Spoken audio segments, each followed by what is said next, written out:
भाई बहनों, प्रिय नौजवान बच्चों, ये गुरुकुल की परंपरा रही है कि यहाँ पर जिस समय हमने गुरुकुल खोला 2 जुलाई सन 1972 में, तो उस समय यहाँ पर जो बसंत पंचमी का मेला होता था वो केवल 1 दिन का होता था।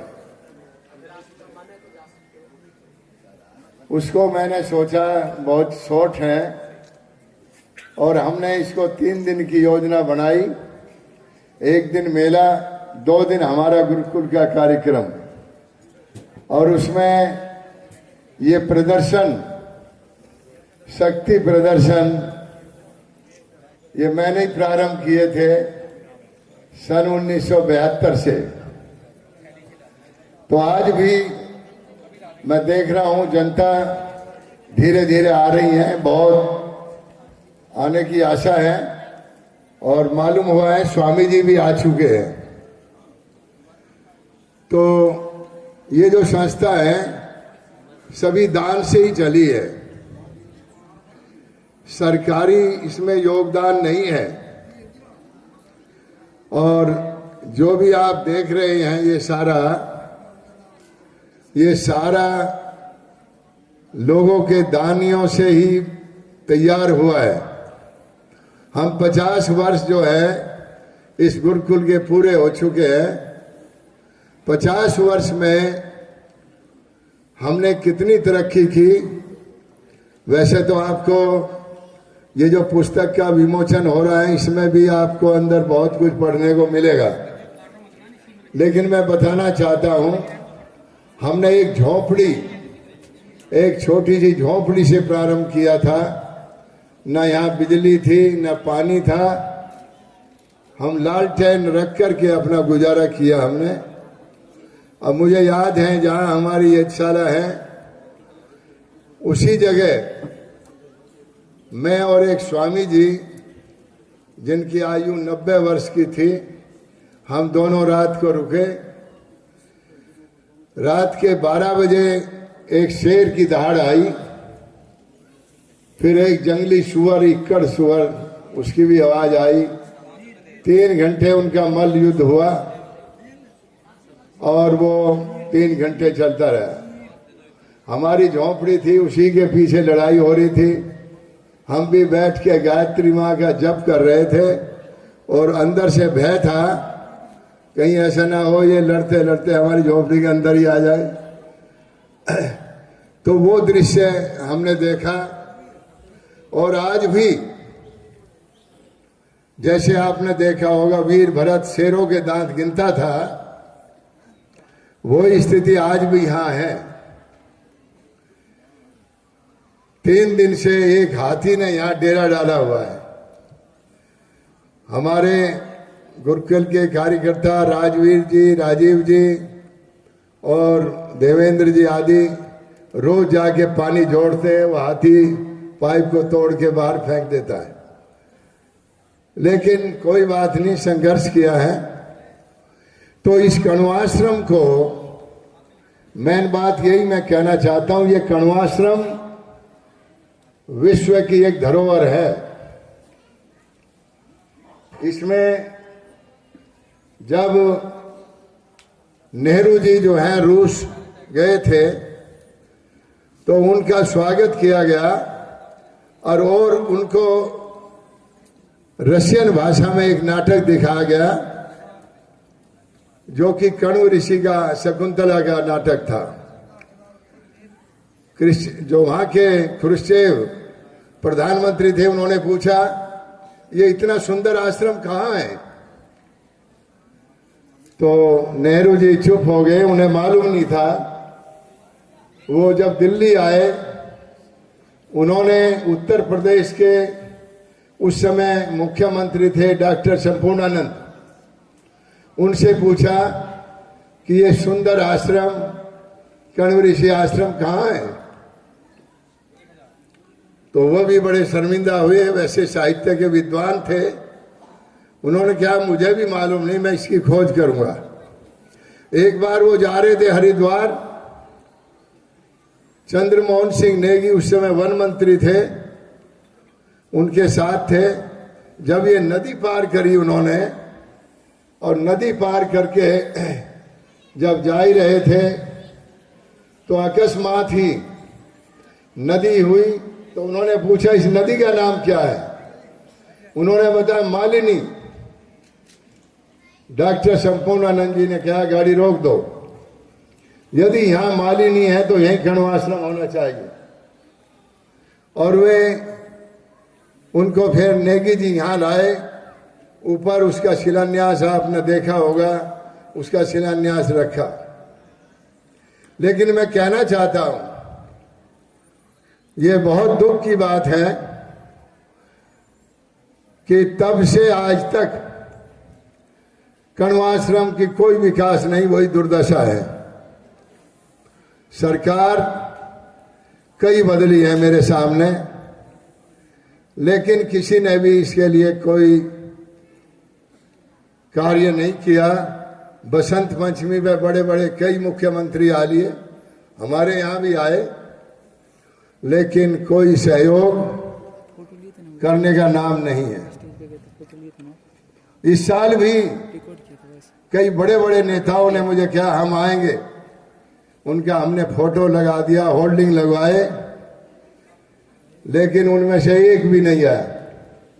लोग कह लेंगे जी आप ऐसे ही नाम छापते हैं। मैंने कहा जी नहीं, मैंने उनकी स्वीकृति कई कई बार दी, उन्होंने कहा हम आएंगे, नहीं आए। तो आगे से मैं एक संकल्प लेता हूं, इस कण्व भूमि की पवित्र भूमि में किसी नेता के पैर नहीं डालने दूंगा।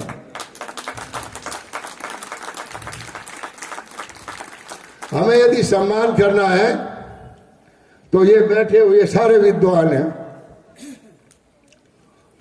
इतने विद्वान हैं जिन्होंने इस देश की कायाकल्प की है, क्यों ना हम उनका सम्मान करें। हमारे बीच में हमारे श्री सुल्तान सिंह जी, मुझे नहीं मालूम था इनका। एक बार मैंने अमर उजाला में पढ़ा, एक गांव के दो चांद, दो प्रकाश, दोनों राष्ट्रपति से पुरस्कृत। एक में मेरा नाम था, एक बार सुल्तान सिंह जी का, एक हाँ। और हम दोनों जब मैंने पढ़ा उनका, तो ये भी हमारे गांव से निकले। तो हम जब परिचय हुआ, आप बहुत बड़े वैज्ञानिक हैं, आपने बहुत काम किया है। एक्सीडेंट होते हैं रेलवे के, क्यों होते हैं, कैसे बंद करें, इन्होंने सारा रिसर्च किया है। कई बार राष्ट्रपति और कई पुरस्कार से पुरस्कृत हैं। आज हमारे बीच में हैं डॉक्टर जयशंकर आत्रेय जी, सम्मी जी, और भी हमारे अलग अलग सब बैठे हुए हैं। और अभी स्वामी जी आ रहे हैं। तो जो हमें संस्था है, हमारा संकल्प यही है कि हम इस आश्रम को, ये पहले एक विश्वविद्यालय था, महर्षि कण्व जो थे उसके कुलपति थे। 10,000 ब्रह्मचारी साधु संत योगी यहां रहते थे। मेरे अंदर एक ही भावना थी जब मैं यहां आया, मगर यहां जो वाइब्रेशन है, यहां जो आध्यात्मिक शक्ति है, यहां जो बैठ के ध्यान लगता है, वो कहीं नहीं लगता दुनिया में। मैं तो लगभग सारे देशों में घूमा हुआ हूं, लेकिन कण्वाश्रम से अच्छा स्थान, इससे अच्छा पवित्र स्थान, मालिनी नदी से पवित्र जल मुझे दुनिया में कहीं नहीं मिला।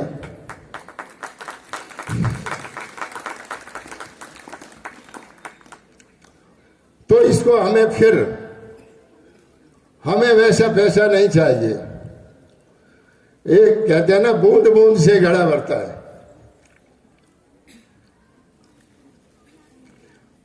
आप सभी लोग दिल खोल के इसमें सहयोग करेंगे, ये आगे बढ़ेगा, कोई कमी नहीं है। लेकिन हमने जो मांग रखी है, कल डॉक्टर सत्यपाल जी आए थे, उनके सामने रखी है। हमें इस गवर्नमेंट से कोई धन नहीं चाहिए। हम चाहिए कि ये रास्ते बनाए। ये मावाकोट का रास्ता आज भी कच्चा पड़ा है। कार्य ऐसे करते हैं। 25 करोड़ रुपया विदेशों से आया था। मने करते, मैंने बहुत मने किया, नदी में मत लगाओ, नदी में लगा बहेगा। तो ये लोग तो कुछ करने वाले नहीं भाई, हम और आपको मिलकर करना पड़ेगा। हमें कर्ण विश्वविद्यालय बनाना है यहां। आप लोग साथ देंगे?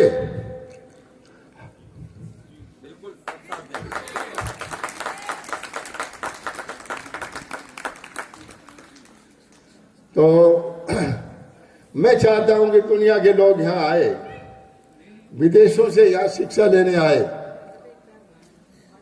और वो यहां से ज्ञान प्राप्त करके बाहर जाएं।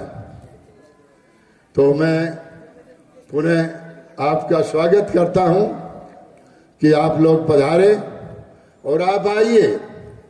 यहां हमने एक पंचकर्मा सेंटर खोल दिया है। अभी बहुत मरीजों के फोन आ रहे हैं कि जी कब। मैंने कहा भाई 27 के बाद, 26 तक हमारा ये है।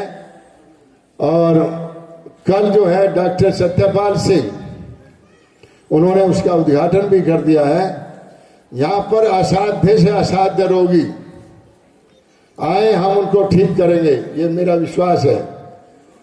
हम जो है आयुर्वेद, योग, नेचुरोपैथी, इन तीनों को मिला करके और एक अद्भुत